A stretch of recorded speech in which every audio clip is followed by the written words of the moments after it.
What's up, everybody? I hope you're all doing well today. So we're going to be doing a little bit of a video series where every month or so I might be coming out with a different topic, and just to kind of give you guys a refresher course. A lot of this might be stuff that you already know, or just a little bit of extra information to help you along the way and just maybe add to your arsenal for when you're training a client.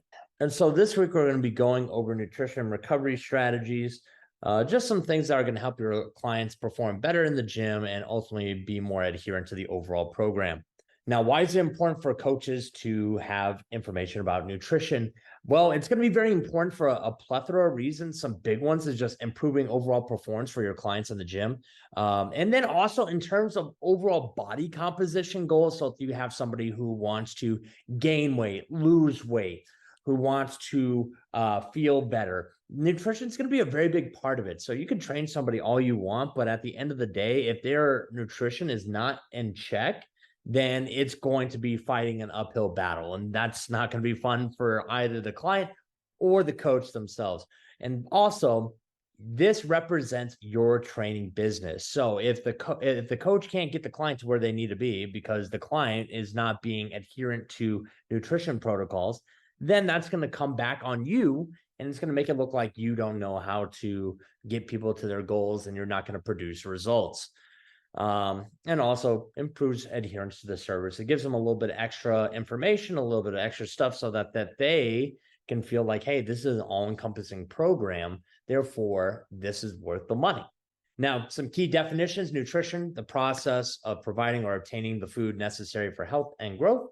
Now we got carbohydrates, fats, and proteins. Those are going to be our essential building blocks of life. Carbohydrates, sugars, starches, and fibers found in fruits, grains, and vegetables and milk products. You guys can read slides. There's simple and complex carbs. This is going to be more important for overall energy performance, having glucose readily available in the bloodstream before exercise. And then also our workout is going to be executed on the reliance of glycogen stores within the muscles themselves. Okay.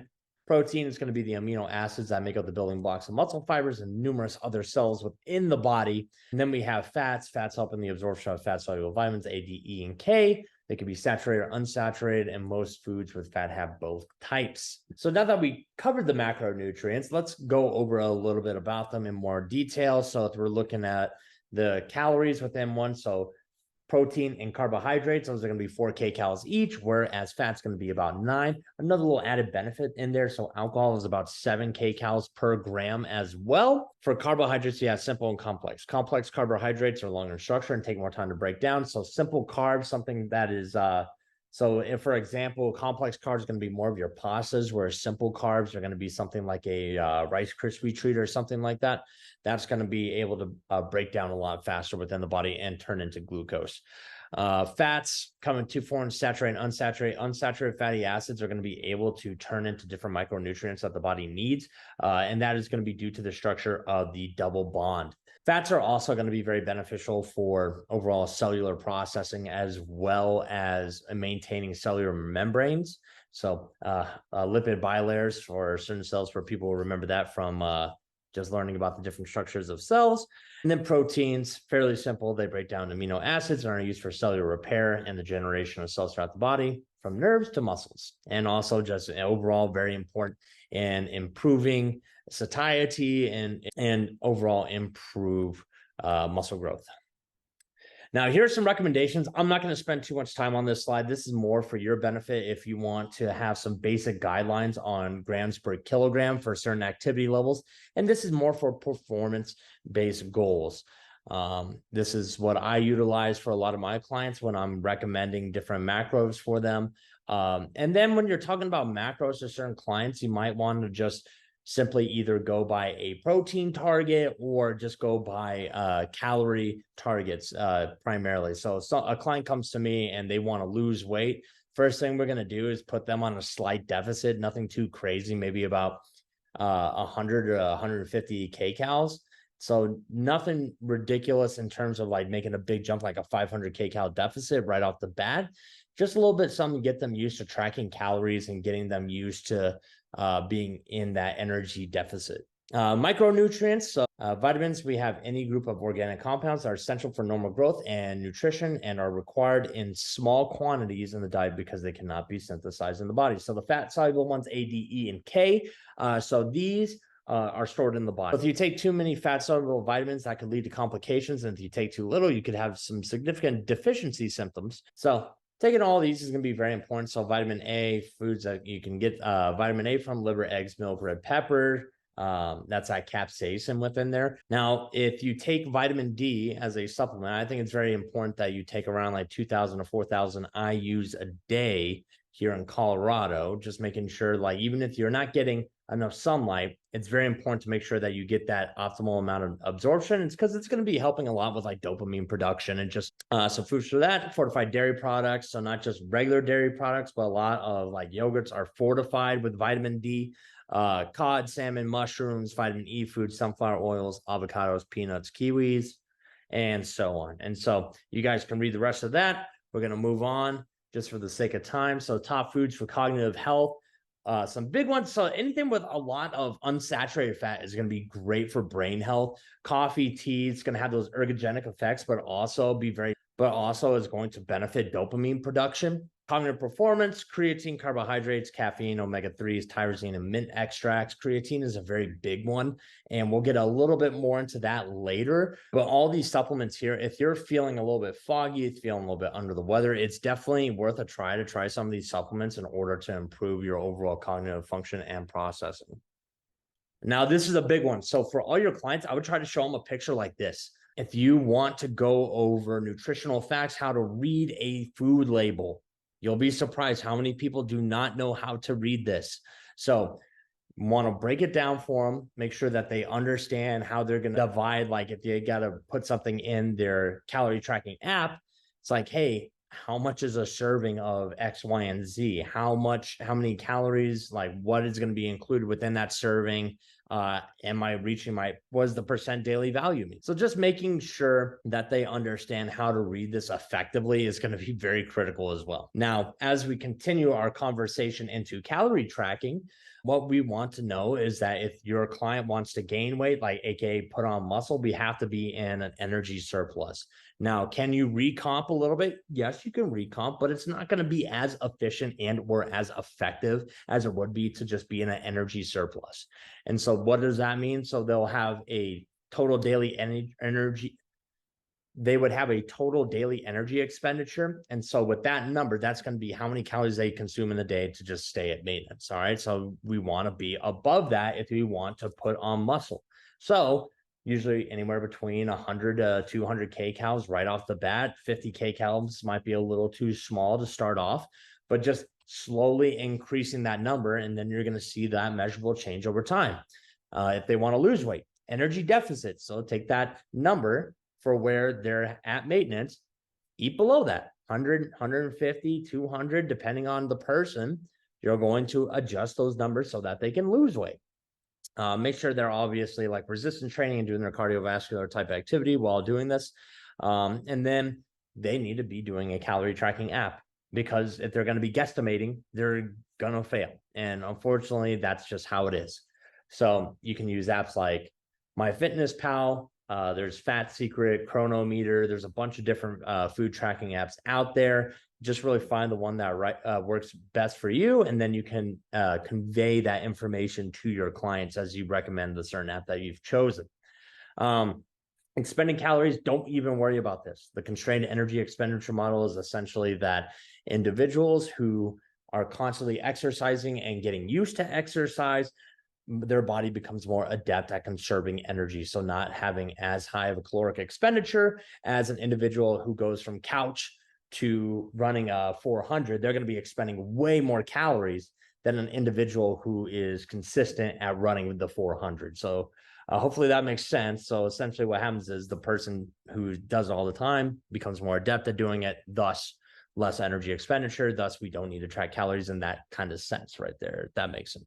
And supplements. So overall, supplements are meant to supplement nutrition. They're not supposed to replace the nutrition. A lot of people put a lot of importance on that. And I've had it before with multiple clients. They'll come up to me and they'll be, instead of saying, hey, what do I need to eat? They'll be like, what supplements do I need to buy? And don't get me wrong, supplements can play an important role in terms of like overall health and performance within the gym. But it's important to make sure that they understand what to look out for. And then also that supplements are not meant to replace good quality nutrition. So also remember, supplements are not FDA regulated, so therefore we must look at third-party testing. Third-party testers are listed here. Here are some examples. So if you see something like this, that means that somebody has gone in, they've tested, looked for metal contaminants, anything like that, anything that's that's not in the dosage range. Another big thing is to look for proprietary blends. If you see something that says proprietary blend on it, usually they're kind of withholding their dosage of certain compounds that are within the supplement. So say, for instance, you see a proprietary blend, all right, and caffeine's not listed anywhere on that label. It could be anywhere from, who knows, like 150 milligrams to 400. It just really depends. So if you want to do some research and find out what might be a good supplement or not, you can use this Operation Supplement Safety, take a little search there and see if the supplement that you are recommending and or want to try is quote unquote approved. Now, here are some of my recommendations here. So fish oil or flaxseed oil for those who are vegan and or vegetarian. So just making sure you're getting those EPA and DHA, so those unsaturated fatty acids are going to be beneficial. Creatine monohydrate, I could talk about this in its own lecture. It's going to be helping overall hypertrophic gains, strength gains. It's going to help cognitive function, processing. You take about 5 grams a day, or you could do a loading phase for 1 week and do 20 grams a day there, and then just taper off into 5 grams a day continuously. It really depends on how much of the saturation you want immediately. Protein powder, pretty fine, pretty standard, helping you meet those macronutrients, especially for somebody who consumes a lot of carbs or is not getting enough protein in their diet. Very beneficial. Vitamin D3, 2,000 to 4,000 IUs a day is what I usually recommend for most people. Just make sure you have good like brain function and just overall mitochondrial functionality as well. Fiber, 27 grams of fiber a day for women, and then 37 grams of fiber a day for men. So not just take a fiber supplement. Caffeine is great, within the right appropriate doses. Too much is not going to be beneficial for you just because of the gastrointestinal distress that could occur from that. But essentially, caffeine, you want the ergogenic effects, especially they can help with fat loss, performance in the gym, and then you have about 3 to 5 milligrams per kilogram of body weight. And so most of these supplements are on it depends basis. So some people might not be able to consume, the fish oil. So therefore you got a supplement for the flaxseed oil, or if they don't want to take anything like that, then it's just all based upon the client. Or if they don't do caffeine, just know it's on a client by client basis. Next, hydration. Human body, 60% water. Who would have thought? Half an ounce of water to an ounce of water per pound of body weight a day is usually the golden rule I give people. It makes it super simple for them. So I'm 198 pounds. So I just do 198 ounces. You just make it super simple, make it easy for them to track. I also recommend, if you can, try to find a way that you can get them to, like purchase a jug or something like that has an accurate measurement on it. I'll ask clients sometimes, hey, how many, if you had to guess, like if they have like a hydro flask with them, it's like, how many of those do you drink a day? Just to get a little bit more of an accurate measurement. But if they can buy a container that just spells it out for them super easily, that's also beneficial. So if you lose 2% of body water, you can have a significant decrease in your overall performance. That's why it's important to make sure that your client's getting water while they're training, or and expending energy, or if it's a hotter day, that their thirst mechanism is going to kick in and they need to be drinking more water. Even during the colder months, now that we're in the colder months, the thirst mechanism is not going to be triggered as often. So it's important to just make sure that they stay hydrated and that they're drinking water throughout their workout. Sleep. So an individual who gets less than 7 hours of sleep on regular has a cognitive function equivalent to someone with a BAC of 0.03. That is not good. So the main thing is you want to make sure that your clients are getting enough sleep so that they can perform optimally in the gym when you have them, and so that they can recover from the workouts properly and they can make the progress that they need. It's very simple. And, effects of sleep deprivation, you have increased cortisol levels, increased fatigue, injuries recover slower, muscles recover slower, hormone production disruption, increased blood pressure. Need I go on? There's just so many things there that are going to be negatively impacting their training experience and just overall quality of life. What also happens is if you're getting less than 7 hours of sleep consistently, some people like to say, "Oh, like I'm built different, therefore I'm going to be able to get 5 hours of sleep per night and be totally fine." No, what eventually happens is that perception of the fatigue kind of goes away. So you become numb essentially to those symptoms and those implications from getting minimal sleep.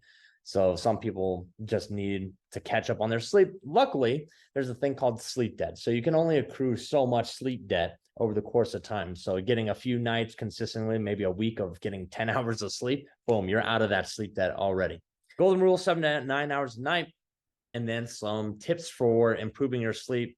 No screens 1 to 2 hours before bed. Maybe take a melatonin supplement. Really depends on the person. If you do a melatonin, maybe anywhere between 0.5 milligrams to 2 milligrams. Any higher than that is ridiculous. The side effect of too much melatonin is you can't sleep. So 0.5 to 2. I usually stick around 0.5 if I'm trying to get to sleep. And then for caffeine, 5 to 9, no caffeine, 5 to 9 hours before bed. They've had some studies that even says like 10 plus hours, and some people have even taken it early in the morning and it still had a slight disruption in their sleep. So just be careful with the caffeine, making sure you're not taking too much, and it's going to vary on a person by person basis. So ultimately, we've been through a lot today. Nutrition is more than participating in a fad diet or restricting calories. It's about finding what works for the client and what the client needs in order to perform their best and feel their best. Make sure that the client can stay hydrated throughout their day. Make sure that they're getting their 7 to 9. So ask questions. That's the thing. When they come in, I always go, "Hey, how'd you sleep? How's your hydration? Have you eaten anything today?" Just making sure you're gathering the appropriate data so that you can service them the best that you can. And then if you need any more help, you can talk to me, or you can talk to a registered dietitian or nutritionist for the next steps available. This was a very basic, very bare bones presentation, but hopefully you guys got some good information out of this. And I have some sources here as well. If you want me to send you the slides for these, please ask me and I will shoot an email to you immediately. Okay. Thank you all so much and have a good one.